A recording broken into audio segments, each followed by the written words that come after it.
Kebanggaan menjadi bangsa Sunda adalah kebanggaan yang seharusnya dimiliki oleh setiap manusia Sunda.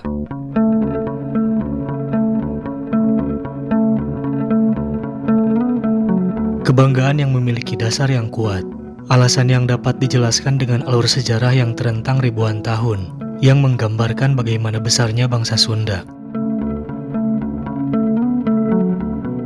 Dalam kajian ilmiah yang diakui atau setidaknya menjadi rujukan para ahli sejarah, bangsa Sunda sudah bertransformasi menjadi sebuah negara sejak awal Masehi, sebuah perubahan dan keputusan yang penting, yang menunjukkan tingginya kebudayaan Sunda. Sebuah bentuk pemerintahan yang dibangun membutuhkan sistem yang kompleks, sistem yang terjalin dalam sebuah struktur rumit untuk menjalankan roda pemerintahan. Perlu kebudayaan dan pengetahuan tinggi untuk membangun itu. Perlu juga kesiapan yang matang dari semua unsur, termasuk masyarakatnya. Dan bangsa Sunda telah berhasil mewujudkannya jauh sebelum bangsa-bangsa lain di Nusantara ini. Jauh sebelum Sriwijaya dan Majapahit yang masyhur. Bahkan jauh sebelum beberapa bangsa Eropa yang saat ini menjadi negara besar.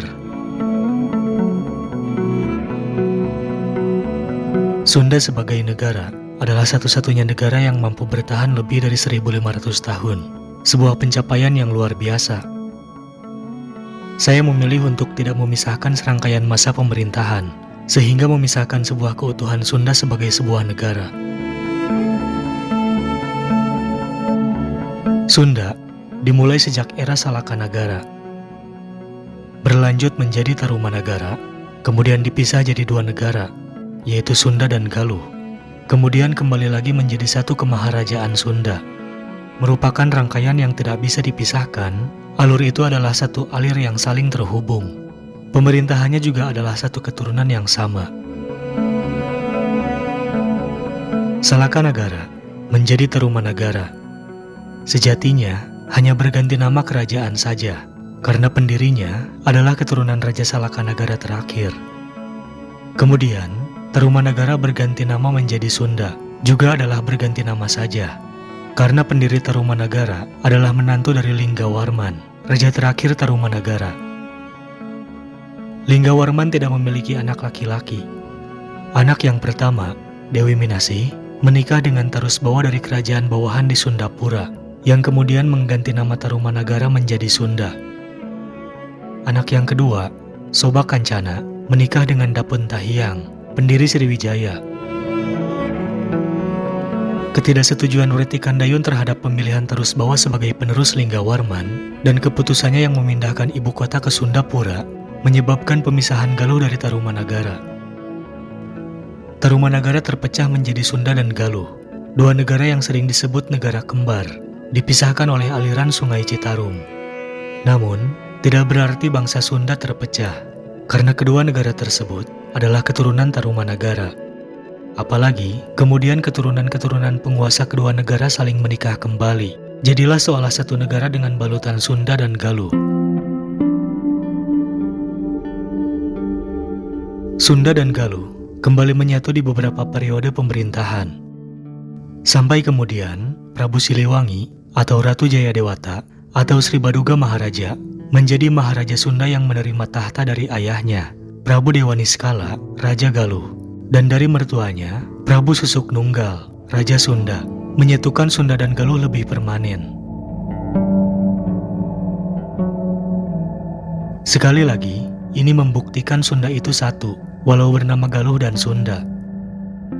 Perselisihan yang terjadi juga seringkali dapat didamaikan oleh orang tua mereka yang sama. Sunda baru hancur di abad ke-16.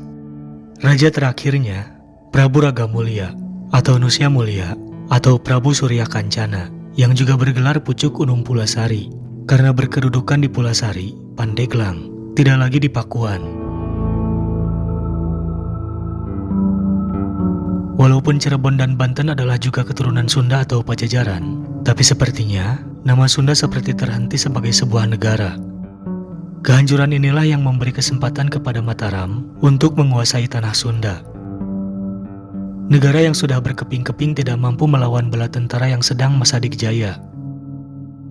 Sunda hancur karena perpecahan di dalam tubuh sendiri, keinginan berkuasa yang mengesampingkan keutuhan negara, dan kebanggaan sebagai sebuah negara. Pengaruh luar yang begitu kuat menjadi salah satu pemicunya. Fitnah dan pengkhianatan begitu merajalela ketika masa-masa terakhir kerajaan Sunda.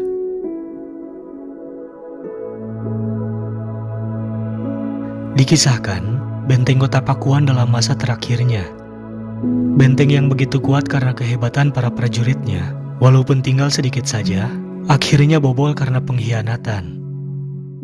Lenyapnya kerajaan Sunda diakhiri dengan diboyongnya batu tempat penobatan raja, Palangka Sriman Sriwacana ke Banten, yang juga berarti tidak akan ada lagi Raja Sunda yang dinobatkan. Berakhirlah kejayaan Sunda yang terentang dalam masa yang sangat panjang. Bangsa Sunda adalah bangsa yang tidak suka menjajah, gampang menerima orang lain, gampang memaafkan, mengutamakan persaudaraan dan perdamaian daripada ambisi politik.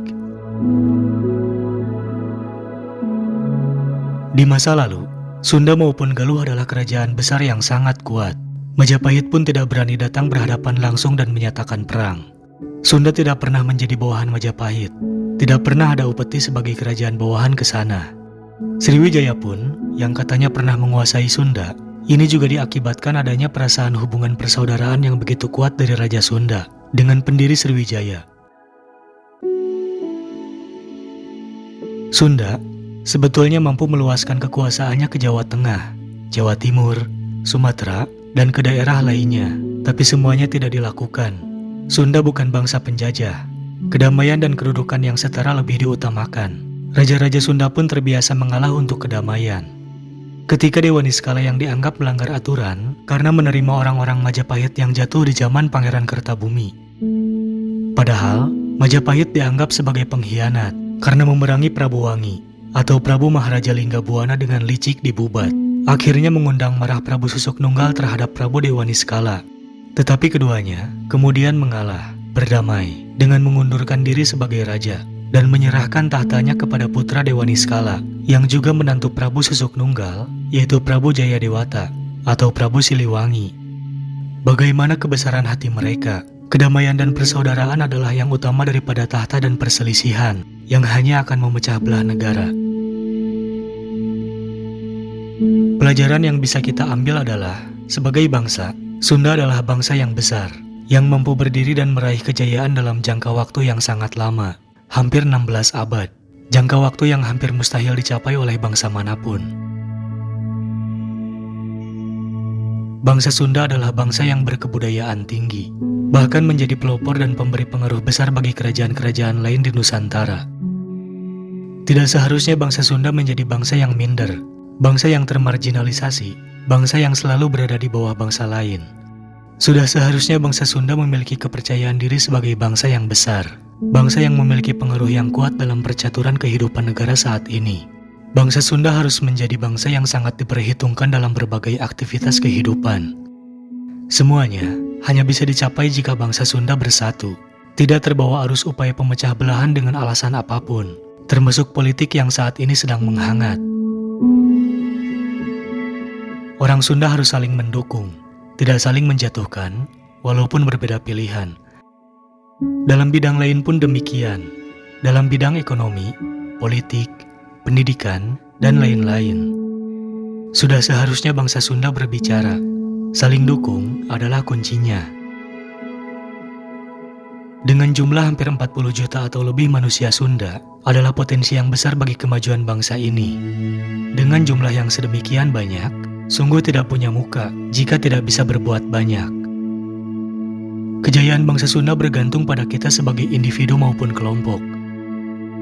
Kita pernah menelan pil pahit kemudian terjerembab ke dalam lubang. Pelajaran yang seharusnya kita ingat dan jadi pegangan untuk melangkah.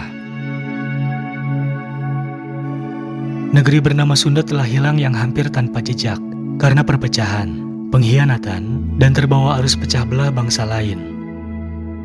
Sedih rasanya ketika beberapa kalangan yang di dalamnya ada juga tokoh Sunda mengatakan bahwa negara Sunda hanyalah dongeng belaka karena bukti-bukti yang sangat sedikit.